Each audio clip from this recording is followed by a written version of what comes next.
Good morning and welcome to our community affairs program that we call 30 Minutes. Our special guest today is Mr. Rusty Grills, our state representative representing District 77. It's been a while. It has been. It's always good to see you, Charles. Hope you had a good Christmas and a Happy New Year. And the same to you and the same to your family, and I guess everything went well for you. It did. Just cold weather we've got this past week has been fun. What time of the year did you finally get all your crops out of the field? We got finished back in October. We were fortunate, and then I had a lot of legislative things we were working on. From as soon as we got out of the field, I went to Nashville and had to go to several different places, different states, working on different things with different folks. It's been an eventful. I want to call it winter, but I don't know if it's winter. It was winter, but it feels like it's winter this week. It has been winter. I guess we are in the middle of it. Of course, it's January, and it's a pleasure again to have Rusty on the program. And we were talking before the program. You're starting your fourth term because you had a half term. That's right. I finished Representative Sanderson's term in 20. Got reelected in 20. Got reelected in 22, and then just recently reelected in 24. So I'm starting my fifth year. It's been a good position for you, though. It's been one of the most rewarding things I've ever done in my life. And from a guy that's used to, from a full-time farmer and a guy that's on a tractor most of the days, to a political office is somewhat of a transition, but it's needed. And once we talk about this often, I'm the only full-time farmer in the legislature right now, and that's for a state that's number one industry is agriculture. It's important to have somebody up there with a voice, and I don't want to be a Debbie Downer, but this last year the agriculture economy was pretty. It was under the microscope, if you will. There's lots of negatives to it, and as a state, like I said, the number one industry of the state is agriculture. That's where all our money comes from. But yet this year we were off about $780 million in gross receipts in the ag economy for the state of Tennessee. So whenever you see that hurts all sectors of the Tennessee economy. I don't care how many years you win election or decide to stay in Nashville, but there will never be a time when the legislature can do anything about drought. No, that's right. But I tell you what, though, you will pray and ask the Lord to give you rain. That'll get you closer to the Lord. There's no doubt about that. Yes. Went from drought to the end of the season when everyone was trying to get out. It started to rain all the time. That's right. That's the way it worked. Everything's cyclical. I would say there's a lot of people that had some decent crops, and there's some people that had some not so good crops. But the prices really is what hurt us, and prices were down $3.50 on corn or on beans, and then about $1.25 on corn. That really takes it off your profit side, and you've got to make up those dollars somewhere, and you can only cut so many expenses before you're in the hole. It is unusual to know that you are the only full-time farmer in the legislature. Yes, sir. That is, last year I remember one morning it was I was planting corn one Monday morning, and I took a picture on the tractor as I was planting corn, and within 4 hours I was in the state capitol voting on legislation, and I took a picture there, and I'm like, only in America though can a person be in the field in the morning planting corn and in the legislature in the afternoon, making policy. And I think that's just indicative of what kind of system we have here in America, where you represent the people where you live. Truly represented by the people. That's correct. Unbelievable. And that's one of the, like I said, it's one of the most honoring things I've ever been able to do. I love it, and it's you get to meet some different people and do some different things, but there's also an opportunity from time to time to help people, whether it's, and I love helping somebody that has nothing to offer. I mean, they're just somebody that's just struggling just to make ends meet, whether it's unemployment or whether it's insurance. You wouldn't believe how many times someone will call and say, "Hey, I've got a kid that's disabled, and they're fixing to take their insurance away. Can you help them?" Well, sure, we'll be able to help you. And whenever you get to help somebody like that, it really does give you a sense of accomplishment. And I have to go back again and say congratulations to you on the last election. The counties you cover now, I'll let you say that. Dyer, Lake, and Obion counties. Dyer, Lake, and Obion County, and you won each one of those counties, and I know you were very appreciative of the support from the people. Absolutely. Whenever you have, President Reagan said there's two ways to run for re-election. That's unopposed and scared. So I ran scared. Whenever the election night was over, my dad and I, we were having a little get together, and my dad and I were sitting in the truck when a buddy of mine called me and said, "Rusty, you won big." And I said, do what? And he said, no, you won huge. And I said, I had no idea. That was just the early tabs. And I was really really appreciative of that. And I wanted to win. You don't ever run to lose, but I never thought we could win with that margin, and I was very grateful for it. They always say you are supposed to run as if you are behind, and we did. Yeah, we did.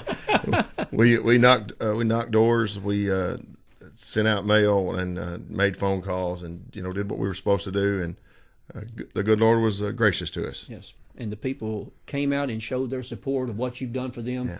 In the legislature, and not just while you're in Nashville, what you do for people when sessions is not even ongoing. Well, I'd like to think so. That's the effort to put forth. You want to make sure that you're doing a good enough job for people to say, we can't fire him because he's doing a good job. Because it's always been my thought, if you do a good job, you won't lose your job.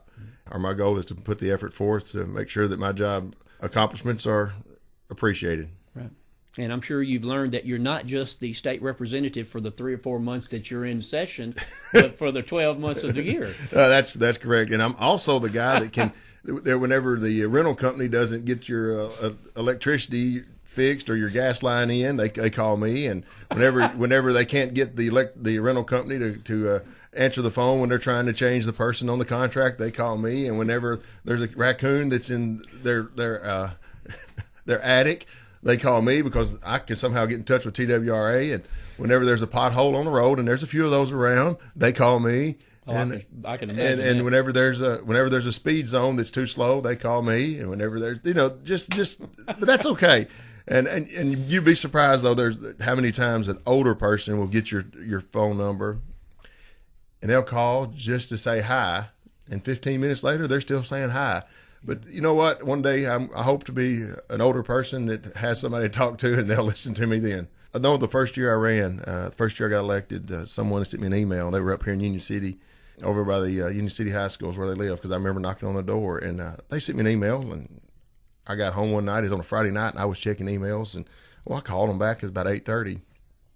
And it almost broke my heart for the fact that I said, hey, this Rusty, I was just calling. I saw you sent me an email, and I just called you back. And they said, you really called me back? They said, I've never sent an email to a politician where they call you back. And that's so unfortunate that a system of representative government where when the constituency are surprised when they get a return phone call. I'm sure there's someone I missed in the past, but I try to return those calls because, when someone sends you an email, makes a call, they have something on their mind. Just give them a little bit of time. If you don't want to do that, don't run. That's right. And you may need their vote at the next election. You need everyone's votes at the next election. Absolutely. Again, today we are speaking with District 77, the State Representative Rusty Grills, and it's always a pleasure to have Rusty in the studios. And one of the main reasons that I had him in today, of course, is next week you're back to Nashville to the state legislature. Tell us about opening day. When will it be? January the 14th at noon. We will gavel in, and we will be sworn in at that point, and then the speaker will make some. We will elect a speaker then, and I have every confidence that Speaker Sexton will be reelected.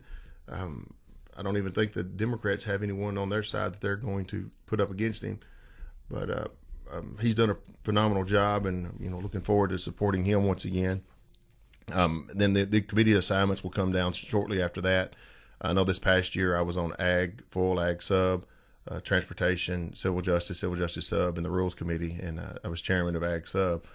I'm assuming that I will stay on some of those. I did request if there was an opportunity to get put on finance, and we'll see if that happens, because I was looking at West Tennessee has absolutely no, hardly, or I say no, there's 3 or 4 Democrats that are on the finance committee, and I think it would be important to have somebody from Northwest Tennessee on the finance committee, since there's lots of dollars and cents being spent on the finance committee. We just need somebody on there that, whether it's me, Representative Darby, Representative Martin, Representative Todd, whomever, I just need somebody over in this part of the world that can. Representative Hurt may be interested in it. I haven't talked to him about it, but we need somebody over in this part of the world, though, that can talk about the financial needs of this area. Are your committee assignments very time-consuming during your time in the legislature? Well, as a chairman of the subcommittee, we're the gate watchers, and we have to make sure that all bad bills stop there, and they get very little legs under them. So it's important to be on top of everything that comes through your subcommittee. So yeah, that's consuming.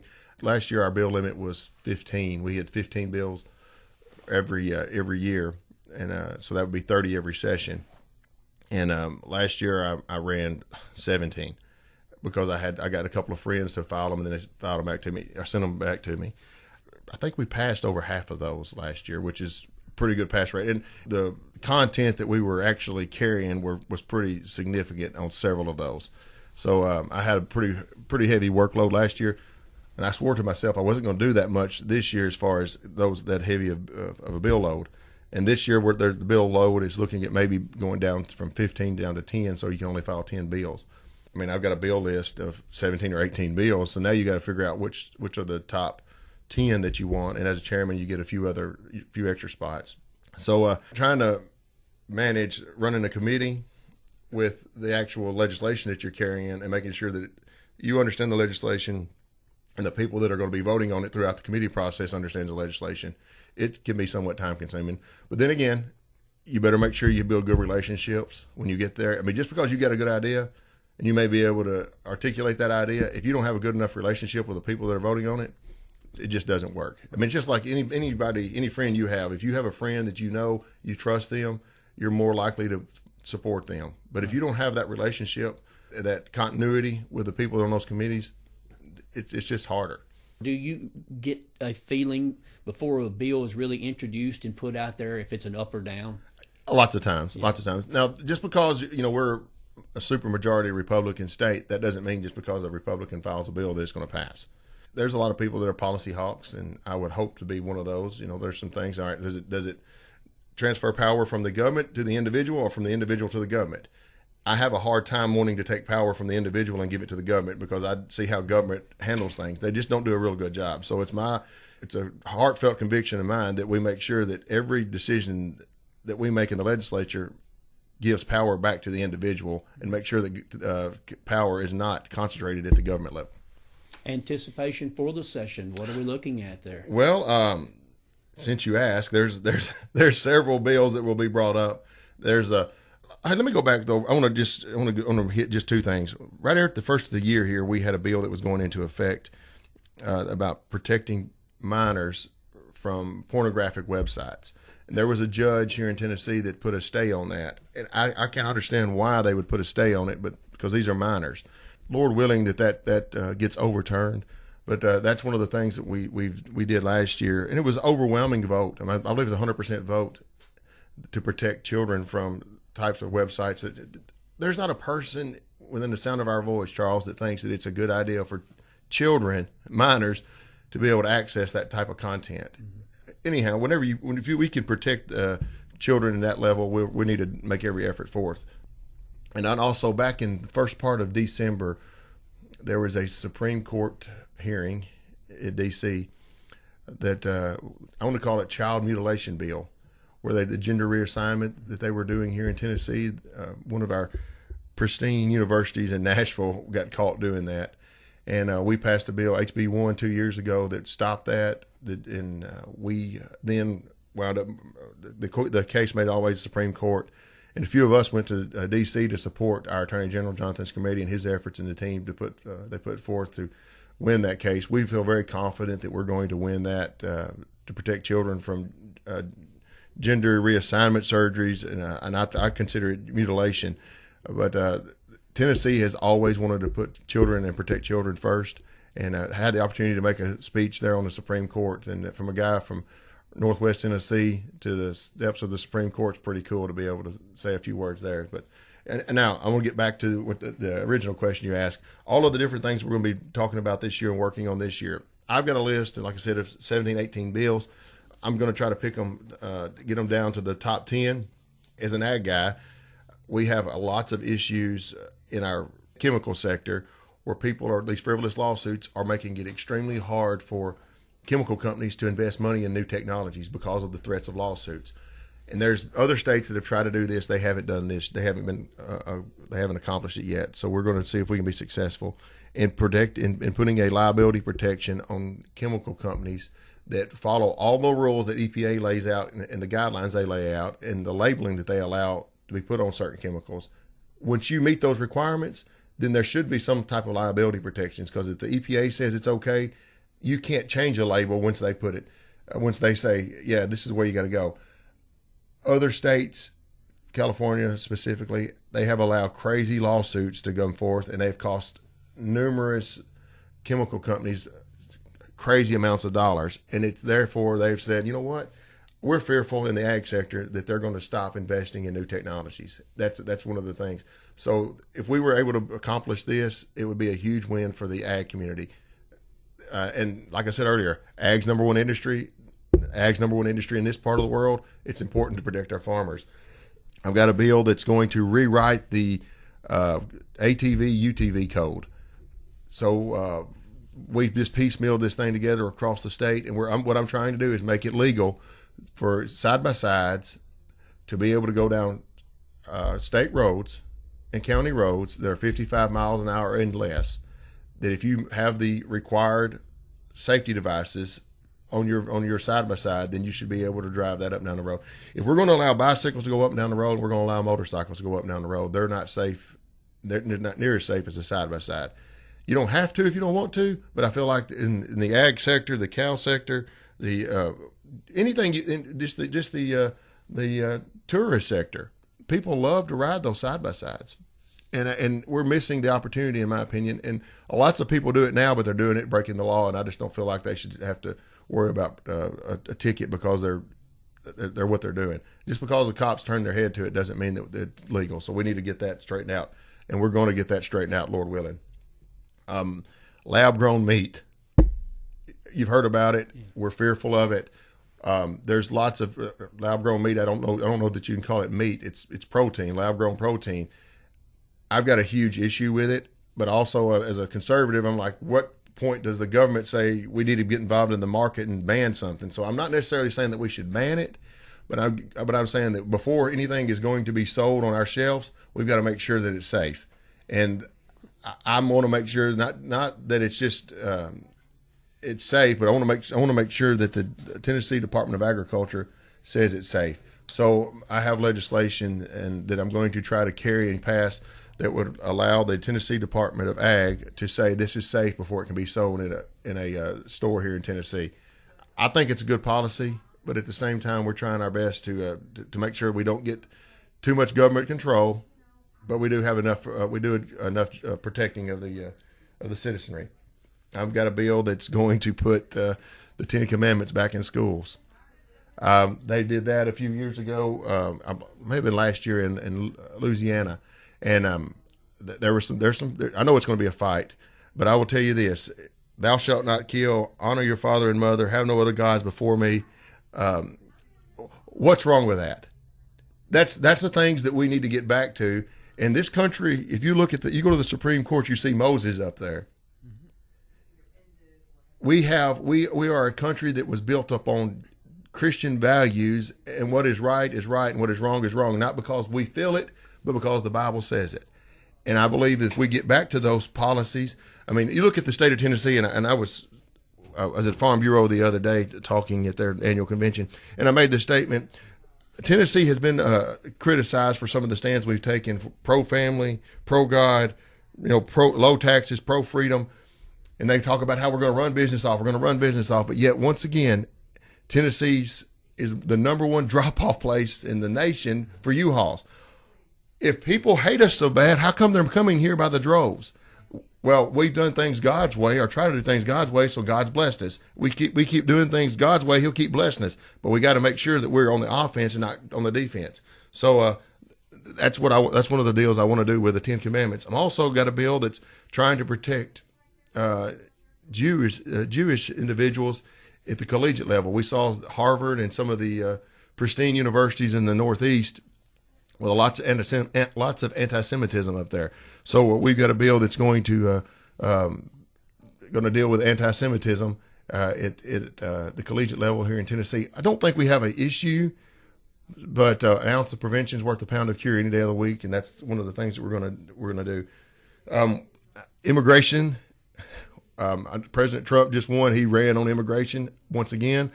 kudos to him. We've got an immigration problem. The current administration has opened the borders and caused numerous problems. The amount of money that Tennessee law enforcement has to spend, the amount of money that Tennessee social services we're spending on illegals, it's a burden to the state.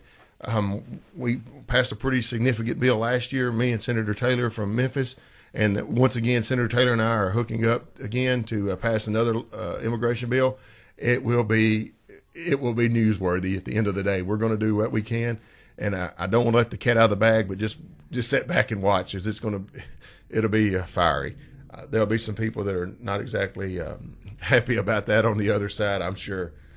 I know Reelfoot Lake has been it's close to a lot of folks' hearts around here, and there's been an issue with people that pass away that have duck blinds. And they've had those duck blinds, and when they pass away, those duck blinds go back and the state then controls them. Myself, I have been working with TWRA for about 3 years now, trying to come up with a way to take some of those duck blinds that are reverting back to the state and make sure that those duck blinds stay in the economy and allow people to be able to use those duck blinds as guide blinds to continue to have that economic driver in the lake and in the western part of Obion County. That's been a way of life down there for years, hundreds of years. And for the state to take those blinds and make those draw blinds or whatever they decide is a problem to me, because you're doing away with that way of life. So I'm trying my best, and Senator Stevens is going to help me on this, I'm pretty sure, to give TWRA to require TWRA to take some of those blinds and create maybe a guide blind and allow some of those folks to keep those blinds down there and continue to hunt out of them perpetually. Because I don't want to. That is a livelihood down there, and we don't want to do away with that. We do not want to. We do not want to just forget about that and think that, all right, well, those people had those blinds, now they're past, and forget about it. We're not doing that. So I'm doing everything I can to try to preserve some of that lifestyle. Solid waste, big issue in the state of Tennessee because we had all these people moving into here. Huge, huge issue. So what do? We talk about roads, we talk about schools, we talk about everything else, but we haven't dealt with solid waste. And we have a solid waste issue that is growing, and it's going to get to the point, if we don't do something, we're not going to have a place to put our trash. If you go to New York, they don't have a place to put their trash because they've grown so much, but they haven't done a good job preparing for the future. So been working on this for about 3 years too, 4 years maybe, having some conversations. Now we've put some legislation together, and this is not going to be the first part. This is not going to be the last part. This is going to be the first part. We're going to deal with this the best way we can, and try to create a more statewide approach, but yet have a vision for the state that actually deals with solid waste. And then that way we can bring some diversion, recycling, incinerators, and things like that. But we've got to get everybody across the state on the same page, and we've got a piecemeal approach, and that's been a problem. Middle Tennessee, much more so than even West Tennessee, but nobody really wants to take it on in Middle Tennessee because it's such a stinky issue. And so I'm willing to pick up that torch and try to carry the banner across the field. Another bill that a friend of mine is going to be carrying, I'm total support of it, is limiting the executive branch's ability with the executive order issues. Because during COVID, when it came through, the governor essentially became the king, and not that I thought he did a fairly good job compared to every other governor across the state, but that power, that executive power, should not be unchecked, and it's the legislature's responsibility to make sure that the executive branch, the governor, the executive branch, that those powers are constantly fighting with each other, so to speak, and that they're pulling against each other, making sure there's not too much power concentrated in one branch of the government. The judiciary branch, the legislative branch, and the executive branch, they should all be fighting with each other, trying to make sure that too much power is not necessarily confined in one area. So the separation of powers is very important, and whenever our founders put that forth in our American Constitution, it was brilliant. So therefore, we as the legislature have to make sure that there's not too much power concentrated at the governor's office. Governor Lee, like I said, I think he's done a pretty good job with that. But there are other governors across the nation that went overboard. You go to California, what Gavin Newsom did, he could do anything he wanted to, but he would sign executive order after executive order preventing people from being able to do anything. And there was a problem there, and we're going to try to make sure that that the executive branch has some. We tighten up on that. I know I'm going wide open here. There's a bill or two that distressed counties. I've got one of those, trying to get some relief to the distressed counties in the way that we approach not just grants, but also some of these unfunded mandates, if you will. When the state gives raises to their employees, then the county officials get raises as well. If you're a county like Lake, they really get hammered because they are a small county. Ag is their main industry, property taxes, and they're continuing to put a burden on those property taxes. So we got to figure out ways to make sure that those unfunded mandates, we give them a off ramp, if you will. So we're doing that. Let me ask you this before we run out of time. How do you feel a new president in Washington can affect the dealings and the workings of Nashville and Tennessee? It'll be great. I can tell you a couple of things. Last year, the bill that Brent Taylor and I ran together about local police officers, if they come in contact with an illegal alien, they have to reach out to ICE. Under the Biden administration, they were just turning their head and letting them go. Now we have the Trump administration has made it very clear that he wants to work with local law enforcement. So now our local law enforcement, they come in contact, they have to with state laws, even if they're a liberal city that doesn't necessarily want to. They have to by law. So whenever we've got the Homeland Security chief saying, okay, ICE, when someone calls you, you go pick them up. We've got just a different administration now allows Tennessee and continuity there to help our law enforcement to get the heroin, to get the fentanyl, get the meth off of our streets, because we've got an administration that wants to do something about it, not just perpetuate it. So I think it's a great opportunity.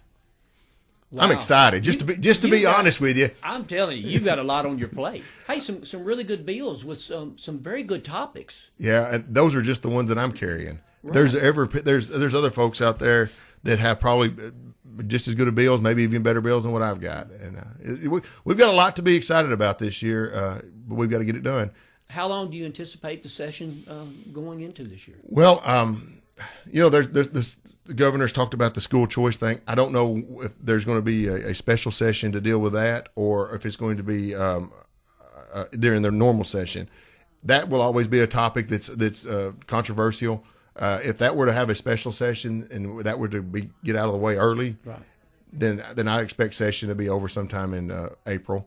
Yes. But if not, it could get on towards the end of April if that bill is drug out.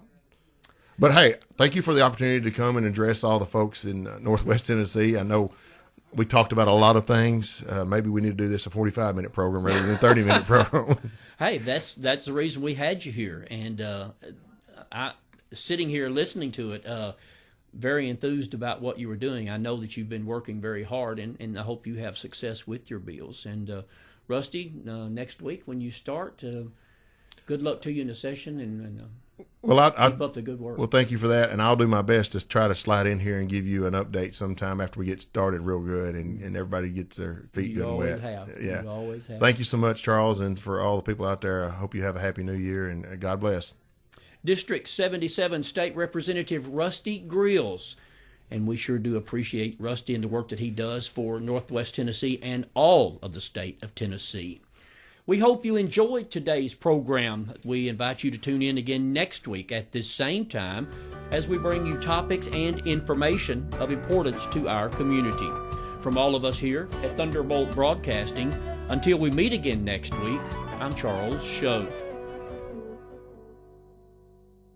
You've been listening to 30 Minutes, a community affairs program on Thunderbolt Radio.